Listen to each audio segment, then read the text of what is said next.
Hey guys, what's up? Today I just want to do a quick review of the Alpinestars Tech 5 boots.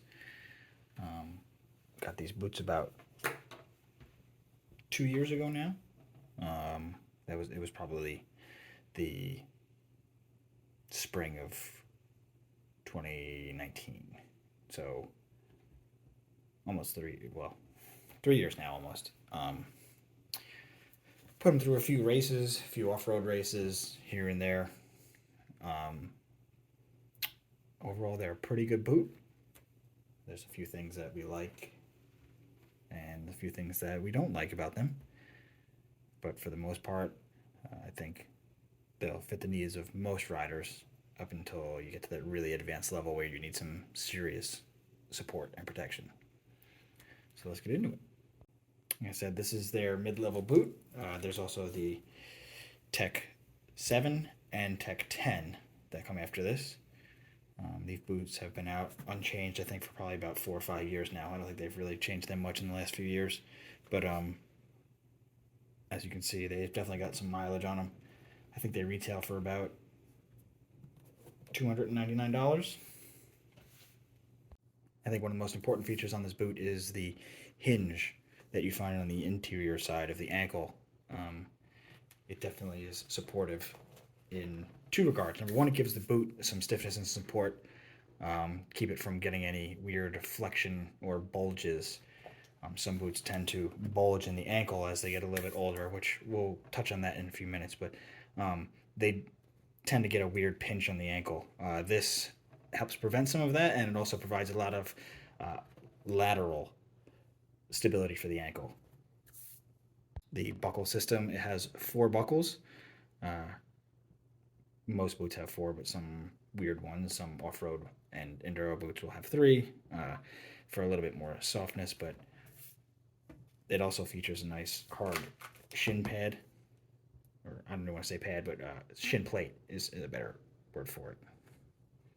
The rear of the boot does not have their blade system. Once you get up to the Tech 7, it has a blade that will help prevent hyperflexion and extension on your ankle.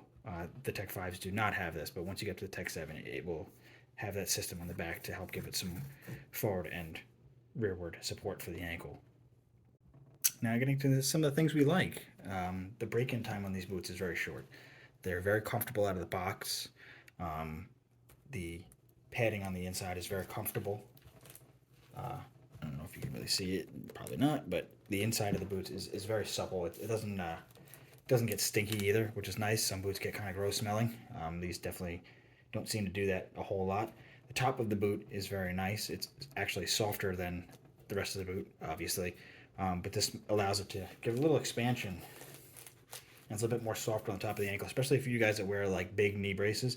That's a key factor, is that this is soft and stretchy up top, like, but it's not too rigid that you have a hard time getting them around your knee braces. Also, these straps are adjustable here, so that in the event, let's say you had large knee braces, you could adjust this strap out, keep these the same, and that would allow for some more room.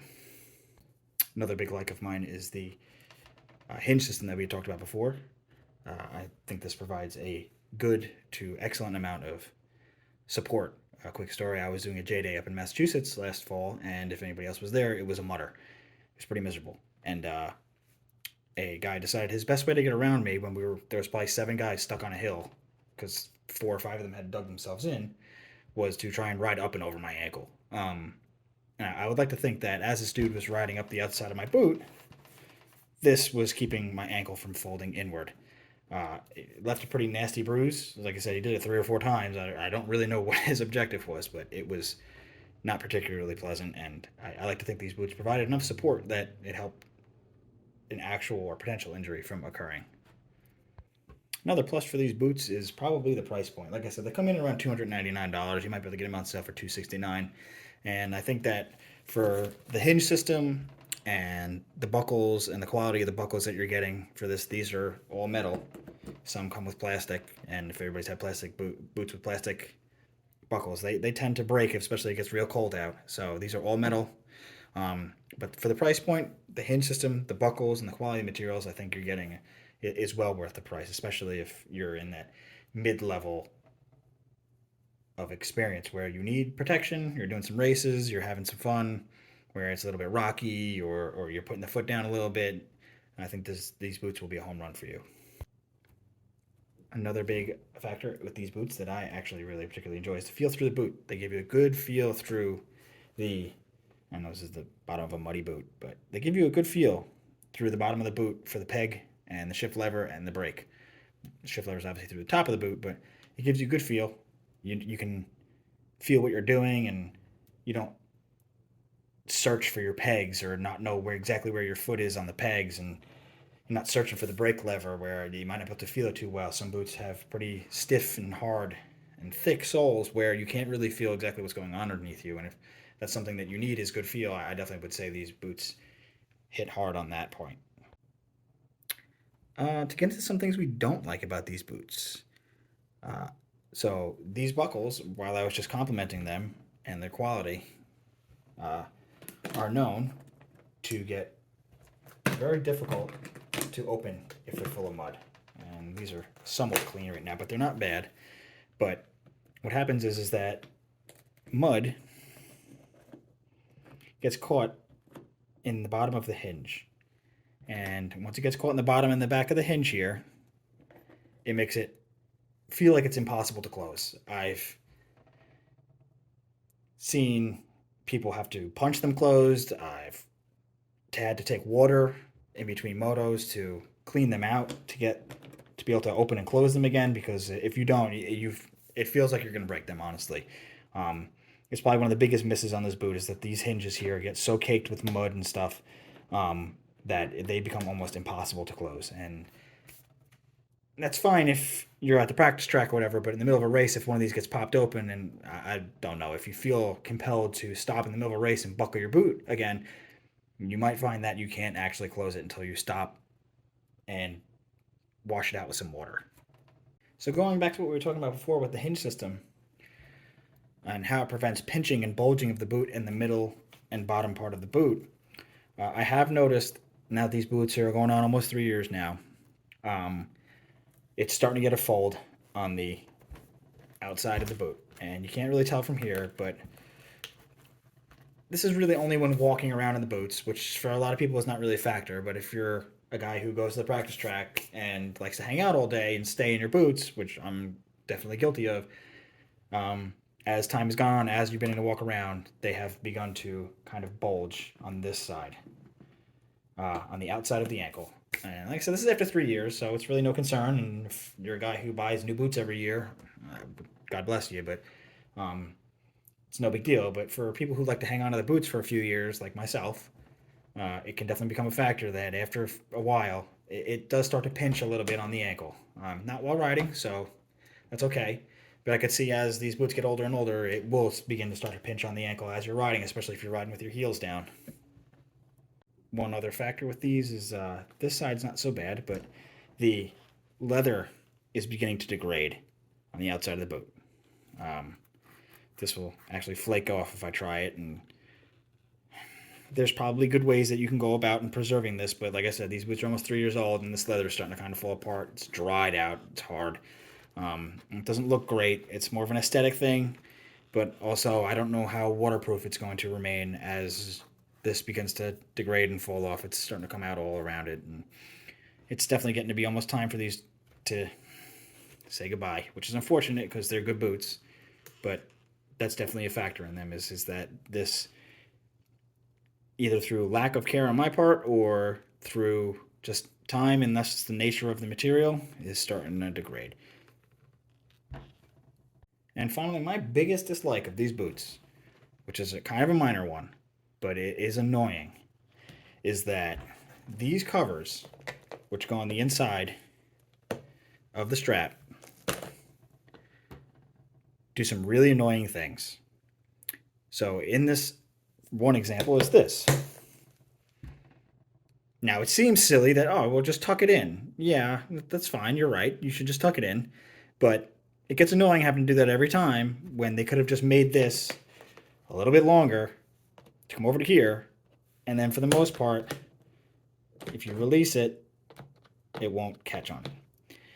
So that's one of the better examples. The other one is this bottom one in particular is so short that it tends to go underneath the leather part of the boot. And it's really meant to go up here. But even then, it's so short that if you were do it, it doesn't really want to go over the leather part of the boot. So these definitely could be longer. I think that that's probably one of the biggest misses on this boot, and one of those things that Alpinestars probably doesn't care about. But if you're taking them on and off constantly and you're living with them, it's pretty annoying because sometimes these will get like totally bound up. So this one will be up here. This one will be underneath here. This will be over in some janky way. This will be up here, and then this one doesn't have one. So those three are, and you need them. It's definitely a contact point between the boot, and it's for protection, but it's just, they could have just been a little bit longer. It would have made things a little bit better on the boot. It's probably one of the most frustrating things about these boots is these tabs. They're there for protection for the buckles. But that's really, as far as issues go, that's about all I can complain about. The one other thing that I have a kind of an issue with is the fitment. And by that I mean, with these boots, there's heel lift. Meaning, as you're walking, or in this case, riding even as well, that your heel will float off the bottom of it. The compartment from the top to the bottom of the boot is a little bit too tall for my foot. But I'm not the only one who has complained about this. I don't know if you guys follow Rocky Mountain ATV, but one of their complaints also was the same thing. There's some heel lift in these boots, and it can be a little annoying if you are kind of sensitive to how tight you want your boot to fit. If you want your boot to be very snug in this ankle area particularly, this is not the greatest boot. They feel comfortable and they feel secure, but they don't feel like they're wrapping your ankle. And in this case, when you're riding, the back of your heel will lift ever so slightly.